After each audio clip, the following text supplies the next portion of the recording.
Hello and welcome to the Giving Voice to Depression podcast, produced in partnership with the A.B. Korkor Foundation for Mental Health. I'm Terry, the creator and co-host of this podcast.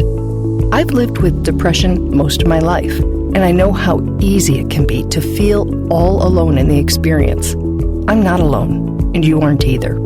And I'm Dr. Anita Sands, a licensed clinical psychologist and life coach with a number of my own diagnoses, all of which bring a certain amount of anxiety and depression along with them. There is great power in shared experiences. We share our own as we engage in intimate and candid conversations with our weekly guests, exploring different perspectives on and experiences with depression. We keep it real because depression is real. We keep it hopeful because there truly is hope, in spite of what depression tells you.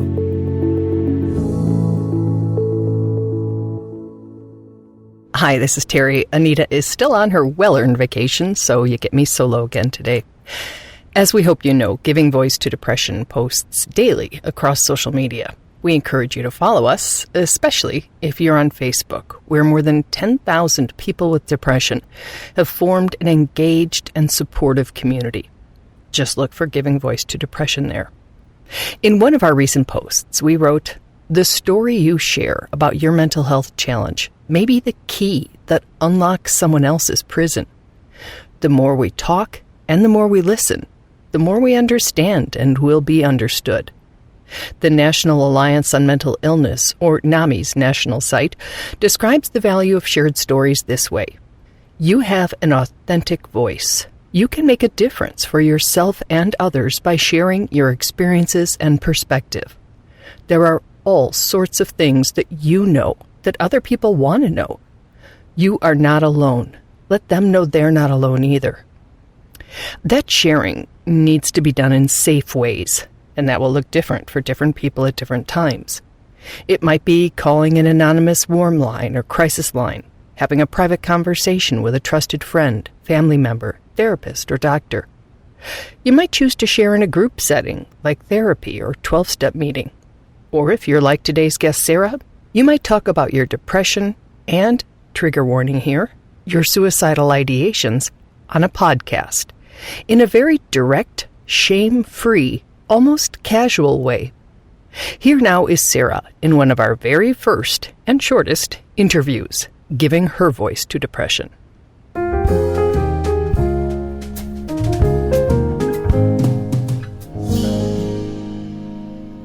There are those of us who quietly and reluctantly discuss our mental health. And then there's Sarah. Well, I just feel like I need to do my part, you know? It's just like no bullshit allowed anymore. Just be loud and proud about who I am. Loud and proud about being a 28-year-old Midwestern-raised Brooklyn actress, teaching artist, and personal trainer who knows what simple things help her feel good. I love eating cookie dough and watching pug videos. I adore pugs. I think that they are the funniest creatures. Pugs and otters, that brings me a lot of joy. And while it's really important for everyone to know and access the little things that bring them joy, when you're really in it, even our favorite pleasures can lose their shine and impact. Sarah describes how depression can change not just those, but our everyday thought patterns as well. I experience it sometimes situationally and sometimes absolutely just completely out of nowhere, sprouting from my own brain. It can be triggered by circumstances for something not going well in my professional career, but instead of it going from I feel disappointed, I'm frustrated, I'm upset, but I know that there's another day or there might be another opportunity, it goes straight into I'm worthless. What's the point? If I don't get this thing, I'll never get everything I need, which means I'll be a failure, which means I should just go die. Sarah says that casually, but anyone who's been weighed down and beaten down by the thoughts that there's no point to our lives knows how debilitating and dangerous they can be. Yeah, well, it used to be drink, and then it's like, well, I can't drink, so I might as well die. Sarah says the reason she can laugh while she talks about what she calls her staircase to the bottom of the pit of despair is because she's in a support group, Alcoholics Anonymous, where everyone is vulnerable, so there's less risk in disclosure. But she's very aware of the stigma outside of that safety. We come from a puritanical basis, right? So America is based on these sort of British stiff upper lip. You just forge ahead. There are no feelings. There is no nuance. There is no vulnerability. And that's kind of what we founded our nation on. And I also believe that when we live in a patriarchy where no one is allowed to have feelings, especially men, that mental illness, which is basically vulnerability and emotions on level 10, it's not a sexy thing. It's not a productive thing. So I think that there's this idea of, we won't look at it and then it'll just go away. But of course it doesn't go away because depression isn't a choice. But since both ignorance and stigma are, we talked about the benefits of those going away. To take the stigma away would provide so many more opportunities to ask for help. So I have a leaky bathroom faucet, and I know if I call my super will come and fix it. And that's part of his job, come and fix things in our apartment. And there are so many people out there whose job it is to help people who struggle with mental illness. The problem is I have no shame in saying I have a leaky faucet, and I would have more shame if I were like, I think I need to go on medication because I think I'm super depressed and I think I can't live like this anymore. And that certainly was my experience when I first started on this journey. Sarah's journey, like many of ours, has its ups. When I'm feeling good, I think this is how it's going to be for the rest of my life. And its downs. When I'm feeling awful, a part of me is like, this is how it'll be for the rest of your life. And so when I feel bad after I'm feeling good, I'm like, not only am I feeling bad, but I'm also pissed that I'm feeling bad. And I'm frustrated. And I'm like, I don't understand why this happened again. What's wrong with me? Why can't I do this right? Why can't I just do this perfectly? Why can't this just be over for me? Luckily, it's happened so many times at this point. I'm like, well, here we are again. All right, well, let's look at the list. What can you do? Sarah's list, when we talked, included her support group, her friends, fiancé, getting enough sleep, moving her body, being of service to others, and of course, those pug videos. She also has something she tells herself about depression that she says helps. It can't kill me unless I let it. So that's how I like to think of it too. It's like, well, this feeling won't kill me. I cannot die from a feeling. The feeling will not come out in the middle of the night and smother me with a pillow or something, or make me, as long as I keep talking about it and keep doing the next right thing, I'm going to be fine. I'm already fine. I don't feel fine, but I am fine. I'm fine. I don't feel fine, but I am fine. Since hearing Sarah say that, it is a phrase I have actually found helpful to repeat. I don't feel fine, but I am fine. The goal, of course, is to actually feel fine again, too. But before then, reminding ourselves we have been in depression's pit before can help remind us that we have also gotten out of it before. There are times for many of us, though, that getting out of it feels impossible. And we get that. So does Sarah. And one warning she wants to issue is the role that hormones can play in depression.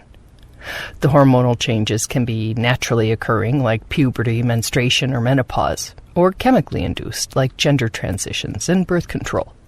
Such was the trigger for Sarah. The worst suicidal ideations and the worst depression I ever felt, it was maybe my 4th year on a certain birth control. And I started it when I was 22.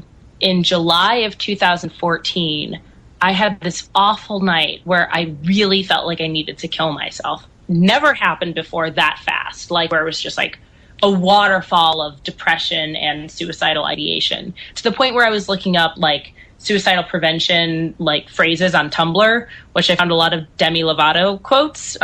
Kept me okay.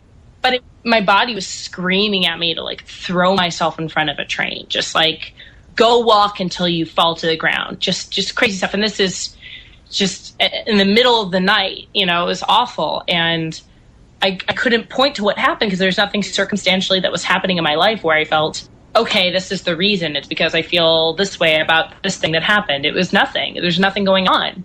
And it wasn't until my therapist and I were able to track it for a couple months about when did I start to feel this way. And it was when I was ovulating. And once I was off of it and I got on a non-hormonal birth control, I felt fine. I've never had an episode like that ever again.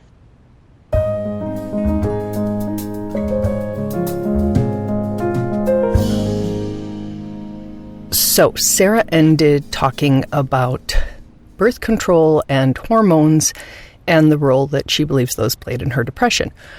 I promise not to talk about my hormones much here, but 13 and 53 were my worst ever depressions, and those were hormonal times for me. So I think that I have also had that very same experience and have also found myself warning people to just be aware of that possibility. A far more reliable source than just myself, since I speak only for myself, is Mayo Clinic. And I pulled up an article that they wrote, Depression in Women, Understanding the Gender Gap. Now, of course, men also have hormones, so this information is not just limited to women. I'm going to quote extensively from this article. It starts, some mood changes and depressed feelings occur with normal hormonal changes, but hormonal changes alone don't cause depression. And then the article lists several hormonal times, including puberty. Hormonal changes during puberty, it says, may increase some girls' risk of developing depression. After puberty, depression rates are higher in females than in males. Because girls typically reach puberty before boys do, they're more likely to develop depression at an earlier age than boys are. Under the heading Premenstrual Problems, it mentions premenstrual syndrome, or PMS, and says PMS may cross the line into postmenstrual dysphoric disorder, or PMDD, a type of depression that generally requires treatment. It's possible, it says, that cyclical changes in estrogen, progesterone, and other hormones can disrupt the function of brain chemicals, such as serotonin, that controls mood. Inherited traits, life experiences, and other factors also appear to play a role. The next heading is pregnancy, and under that it says that dramatic hormonal changes occur during pregnancy and attempts to become pregnant. Another is postpartum depression that goes beyond baby blues and is a serious medical condition requiring prompt treatment. It occurs in 10 to 15% of women, according to the article, and it is thought to be associated with major hormonal fluctuations that influence mood in addition to other factors. The next heading is perimenopause and menopause, and the article, which we will link to, says the risk of depression may increase during the transition to menopause, a stage called perimenopause, when hormone levels may fluctuate erratically. Depression risk may also rise during early menopause or after menopause, both times when estrogen levels are significantly reduced. And then, of course, life circumstances and culture is another heading that says that they also play a role, which I think most of us know. So hormones are just another factor to keep in mind as you try to navigate depression, and something you might want to talk to your doctor or healthcare professional about if you have that opportunity. I'm going to just read how this article closes to close this episode. Although depression might seem overwhelming, there is effective treatment. Even severe depression often can be successfully treated. Seek help if you have any signs and symptoms of depression, such as, I'm going to run through these real quickly, ongoing feelings of sadness, guilt, or hopelessness, loss of interest in things you once enjoyed, significant changes in your sleep pattern, such as trouble falling asleep or staying asleep, or sleeping too much, fatigue or unexplained pain or other physical symptoms without an apparent cause, problems concentrating or remembering things, changes in appetite leading to significant weight loss or weight gain, physical aches and pains, and feelings as though life isn't worth living, or having thoughts of suicide. Again, Mayo Clinic recommends turning to your primary care provider first if you have any of those symptoms or think you might need treatment. They suggest your family doctor, internist, nurse practitioner, OB, or gynecologist. If needed, it says, your primary care provider can refer you to a mental health professional who specializes in diagnosing and treating depression. So that's how we're going to end today's episode. Thank you for listening. Anita should be back next week, and we will be heading into Suicide Prevention Awareness Month here in the U.S., so that will be our focus for September. Thanks for listening. We truly hope that our podcast brings a little more understanding, helps you better articulate and reflect on your own experience with depression, or better understand how to support someone else who is struggling. If this episode has been of comfort or value to you, know that there are hundreds of others like it in our archive, which you can easily find at our website, givingvoicetodepression.com. And remember, if you're struggling, speak up, even if it's hard. If someone else is struggling, take the time to listen.